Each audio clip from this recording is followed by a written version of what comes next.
theatricality and deception. Powerful agents to the uninitiated, but we are initiated. I'm super excited!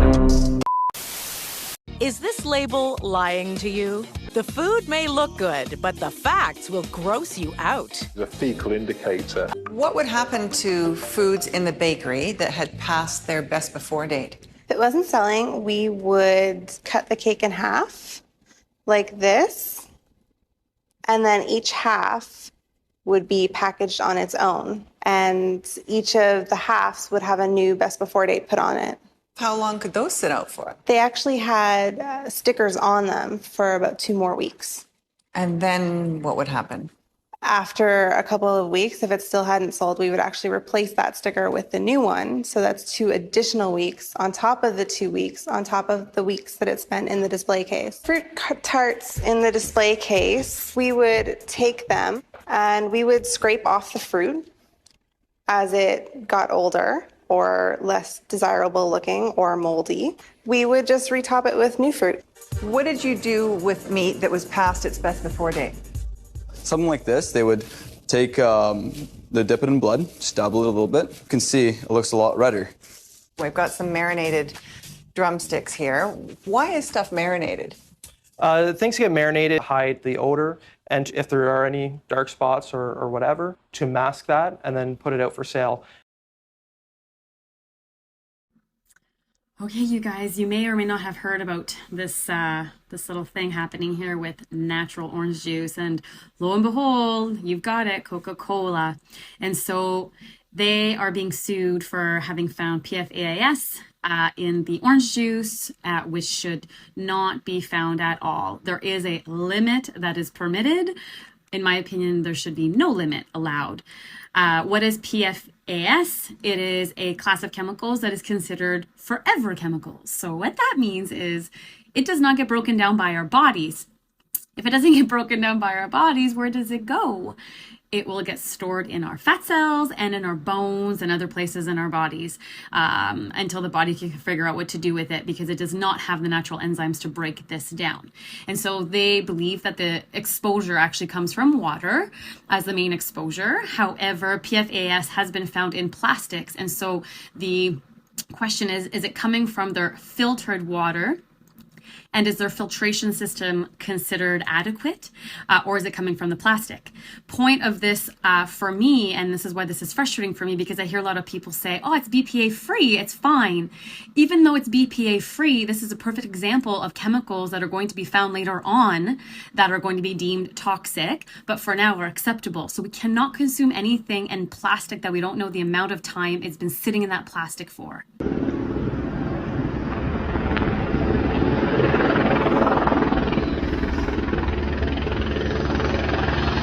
Oh my God.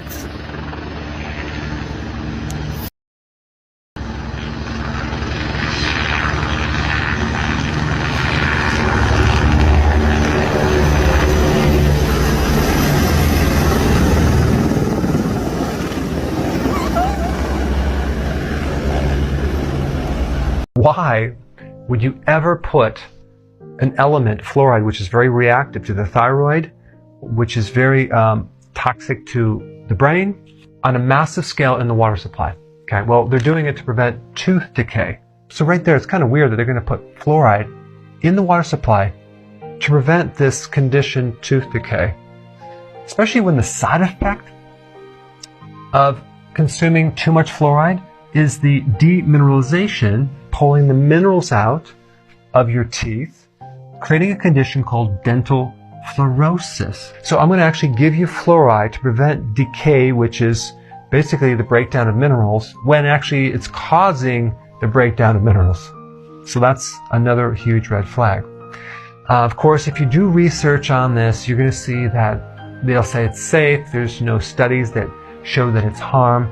But I'm going to have you click the link down below when we're done and just start reading some of these studies. There's actually over 180 studies published since 2006 on the effect of fluoride on the brain and the nervous system, the neurotoxic harm that it creates, not to mention lowering your IQ and affecting the thyroid.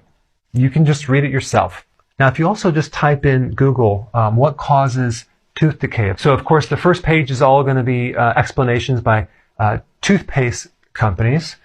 But this is what they say.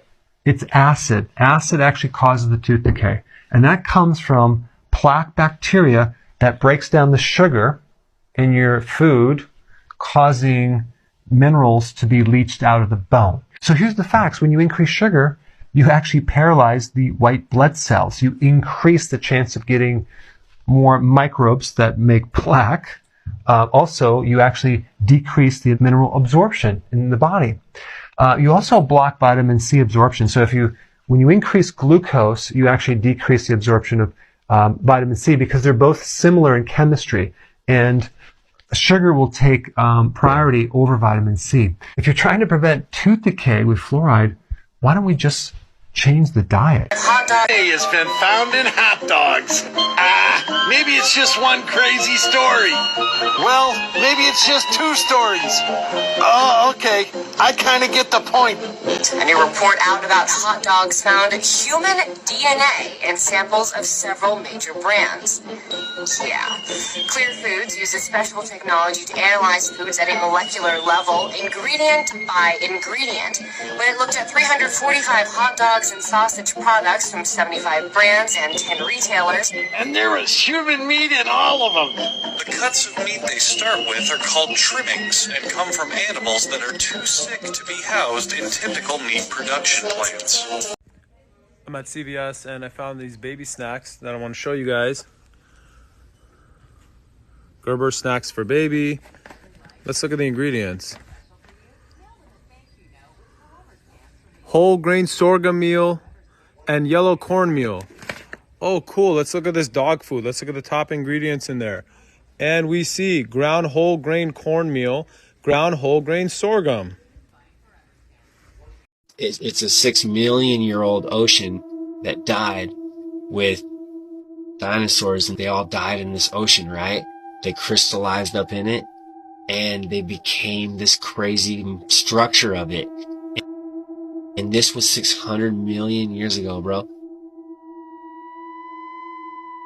This earth does crazy stuff with heat and cold and storms. You know what I mean? So this is all dead and is going through all this weatherization, and it just so happens to be radioactive, right? Well, also, it has high levels of lead, and it's not in these mountains like they make us think, this pink Himalayan.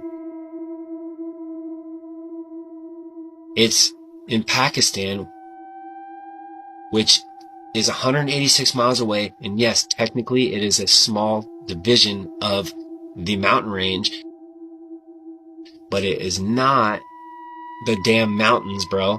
And they're in these caves, and they're dirty as hell. They got this Mad Max looking trucks, and they're in these mines. They're blowing this salt up out of this with dynamite, bro. This is sketchy. This stuff's already radioactive, man. And they're blowing it up. They're doing 800 million pounds of this a year, bro. Not only is it high in lead, not only is it radioactive, and I pulled up the government's websites on it. And you have to eat 5 to 6 spoons of it before you get any actual health benefit like they say it gives you. Then I had my own personal reactions to it. I would put it in my food, in my, like with the nuts, I germinate a little bit. And it's old dinosaur dead ocean sodium. That's the pink Himalayan salt. I think you might be under some misconceptions about what we're doing, but I'm happy to tell you any details that you need. Well, I know that it says in your article that you're doing it for communication.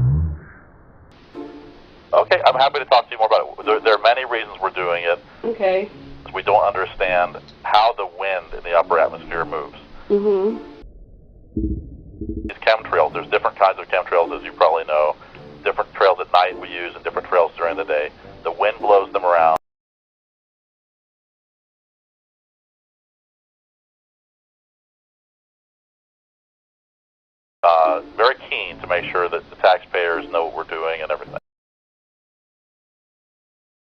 Well, you know, when the article came out in the major newspapers, including the Huffington Post, there was no mention of lithium. Not one. Not one mention of lithium until I heard the recording.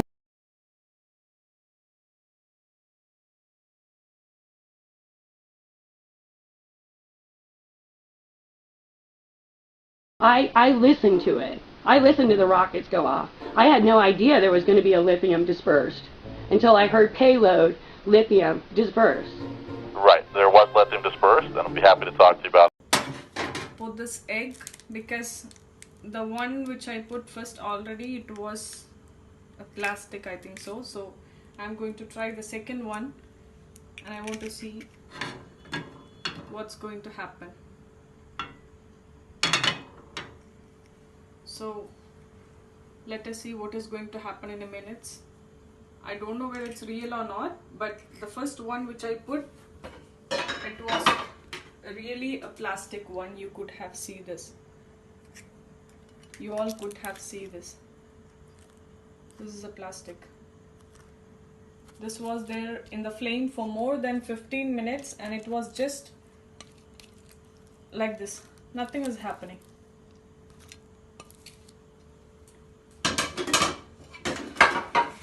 So let us wait and see. Here, look at this. It is gonna start, because this is a product of Lulu Fresh Eggs, and I saw some of the eggs shape was different, and that I was testing that different shaped eggs, and I'm sure this is not the pure one. This is the artificial eggs. So please, everybody, be careful. See this? This started. Okay. Something you should know when you're buying your seasonings. This should only say paprika in the ingredients, but this has silicone dioxide. This paprika only says paprika. I'm gonna get paprika, I'm gonna get paprika, not paprika with silicone dioxide. Here's another example. We got garlic salt. You would expect to only see garlic and salt in the ingredients, but no, we got calcium silicate. We got garlic salt right here, ingredients, sea salt, and dehydrated garlic. The point of this video is to make you more aware of certain ingredients that shouldn't be in your seasonings. And why are they there? McCormick is one of the main brands that has a lot of fillers in their seasonings, but there's a couple others, so you need to watch out and be vigilant. Beware of the brands that don't even disclose their ingredients. There's a voluntary recall tonight of eye drops that may be linked to blinding infections and even one death. Health officials say at least 5 people have lost their vision after using Esri Care artificial tears. Dozens of people in 12 states came down with a bacterial infection that is highly resistant to antibiotics. The eye drops were sold on Amazon and at Walmart, among other stores. This week, the World Health Organization issued a warning to all countries after finding a link between child cough syrup and the death of over 300 children in Asia and India. The WHO stated that these children were mostly below the ages of 5 years old. The 2 chemicals found in this over-the-counter cough syrup are diethylene glycol and ethylene glycol. Diethylene glycol is a chemical commonly found in products such as antifreeze, breaker fluid, cosmetics, lubricants, wallpaper strippers, and as a solvent for aromatics in petroleum refining. This chemical is known to have a sweet taste, which is probably why it was added to children's cough syrup. The WHO stated that this chemical can be deadly and fatal in even small amounts and should never be added to medicines. These poor children passed away from acute kidney failure. The kidneys are the organs that filter out chemicals and toxins, but this chemical caused their kidneys to shut down and stop working. In doing this research, I found more terrifying information that this chemical is also found in the US in vape cartridges. It's no wonder why young teens and adults that are trying to take a safer approach to smoking nicotine are commonly found in hospitals for a bunch of different medical conditions, including collapsed lungs. According to the American Lung Association, diethylene glycol is directly linked to lung disease. Smoking of any kind is bad for you, but it looks like the people who have switched to vaping to take a healthier approach are actually being duped into consuming toxic, harmful chemicals. For parents that are looking for a natural remedy to cough syrup, they can try pineapple. Pineapple has a naturally occurring enzyme called bromelain that companies such as NyQuil have synthesized because it curbs a cough. Our thoughts and prayers go out to the families who have lost their children in this absolutely horrible, horrible chain of events. Let me know what you think down below in the comments.